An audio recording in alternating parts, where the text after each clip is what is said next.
Philip II of Macedon was the man who made the ancient Greeks invincible in war and the greatest threat to the Persian Empire. He conquered Greece and forged the Greek city-states into an unstoppable war machine that even Rome would envy. But he's not exactly a household name. You might know him as the father of Alexander the Great, but his son is almost too great to be talked about. If we ignore Philip, there est this whole dynasty of Macedonian rulers who unified Greece under one king and helped spread Greek culture all over the known world. Let's talk about Philip II, the architect of Hellenic Domination. Philip II came to power in the year 359 BC in the Kingdom of Macedon. Now remember back to those videos we did about Greece in general and Athens in particular. I told you how it was a bunch of independent city-states with no real unity among them.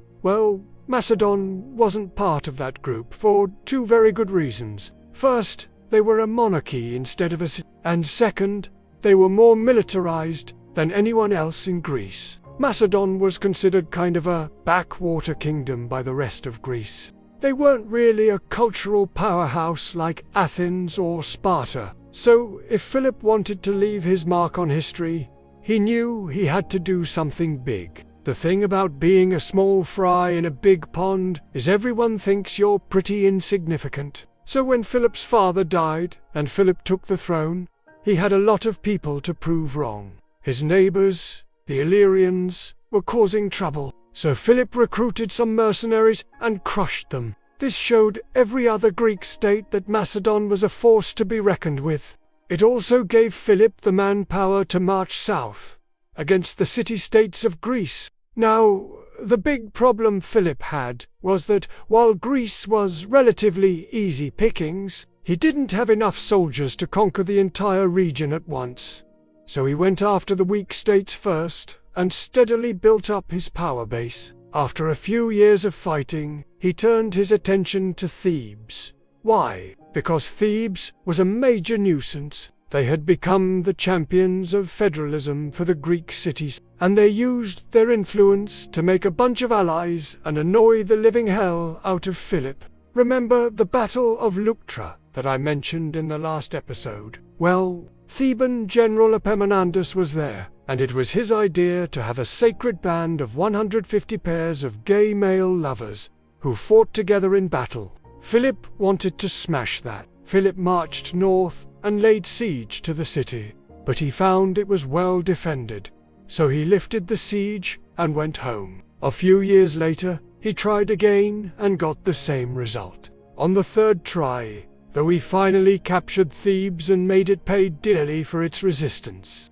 At this point, most of Greece was either directly under Macedonian control or heavily influenced by Philip. The only serious holdouts left were Sparta and Athens. Now, Philip could have kept marching south and trying to finish the job, but he had another problem. To the east of Macedon was the vast and terrifying Persian Empire, and Philip was getting messages from the Persian king saying that if Philip kept taking land, the Persians might just invade Greece themselves. And honestly, Philip didn't want to fight the Persians. So what he did instead was reach out to these minor states on the border and make alliances with them. Then he took his show on the road and started conquering cities along the coast of Asia Minor. The Persian king was furious and sent his army to stop Philip's advance. In the year 338 BC, the two armies met at the Battle of Granicus River, and let me tell you, this was a big, messy affair. In total, it was almost certainly the bloodiest day in ancient Greek history before the Battle of Actium. In the end, Philip's mercenaries proved too much for the Persians. Philip lost a shitload of men, but the rest of his army was intact and the Persian king was dead. This victory put Philip on the map as the most powerful ruler in the Mediterranean. It also established Macedonian supremacy over the Aegean Sea.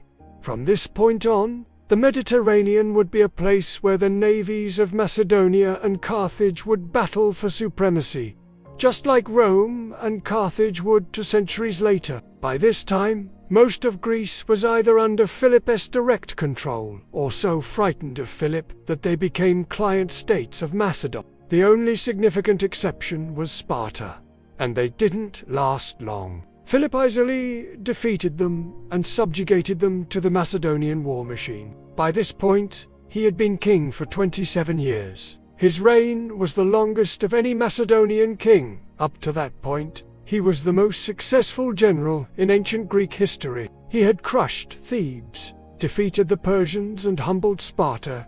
It seemed nothing could stop him. And then he pissed out the Oracle of Delphi. Here's the thing about oracles. In ancient Greece, they were hot. Everyone wanted their prophecies, and lots of leaders based their foreign policy around them. But here's the other thing about oracles.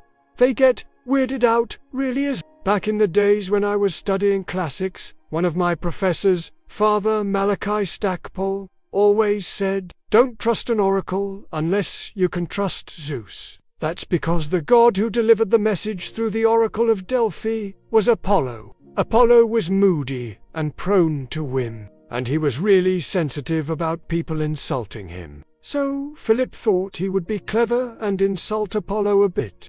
When he was young, he had this weird growth spurt and got gangly legs. So he went to the Oracle of Delphi to see if she could divine what was going on. She said he would one day rule all the way from the Pillars of Hercules to the sands of Egypt. And then she dropped a little hint that he should maybe dress for his body type. Philip got the message, and he also got a tailor. But he never forgot that insult. He grew up resenting Apollo and everything the god stood for. Now, Philip was a devotee of the god Zeus, who represented sky and thunder, and if you were Greek, you knew you couldn't mess with Zeus. So when Philip decided to build a new temple at Delphi, dedicated to Zeus, everyone thought, okay, that's cool. We love Zeus. But Philip had other plans. His new temple was gonna be so huge that it dwarfed the temple of Apollo that stood there before. He poured every ounce of wealth from his 27 years of conquests into building this new temple. And to ensure it happened fast, he enslaved the entire population of the region and forced them to work as slave labor. It was at about this time that the Oracle of Delphi started having visions of a terrible destroying the earth and sky. When her priests relayed this message to Philip, he figured, hey, sounds like me.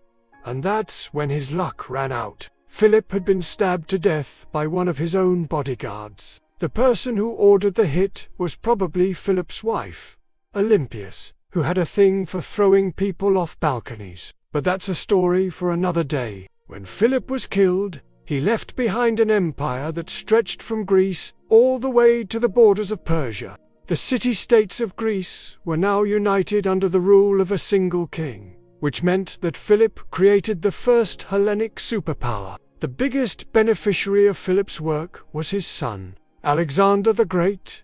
He inherited an empire that was ready to go to war with the Persians and take over the entire eastern Mediterranean. Without his father's efforts, Alexander might not have been able to do anything more than rule Macedon itself. As it was, he inherited his father's personal army of 20,000 elite infantrymen, a navy strong enough to challenge the Persians at sea, and a web of alliances that stretched all across Greece. Philip also set up a system of roads throughout his empire, so his generals could travel quickly and raise armies fast. Most importantly, Philip established the idea that kings of Macedon were the divinely appointed heads or leaders of all Greece. It was a concept that Alexander ran with and turned into a personal religion. So remember when I said at the beginning that Philip wasn't a household name? Well, I lied. He isn't really a household name outside of academia. But within academia, he's pretty damn famous. You know why? Because he is the guy who took Greek civilization out of the Peloponnese and turned it into a Mediterranean power. He is the reason Greece went from a bunch of squabbling city-states into a cohesive civilization capable of taking on the largest empire the world had ever seen. And if you don't think that's pretty damn architectonic, I don't know what to tell you. I hope you enjoyed learning more about Philip II of Macedon.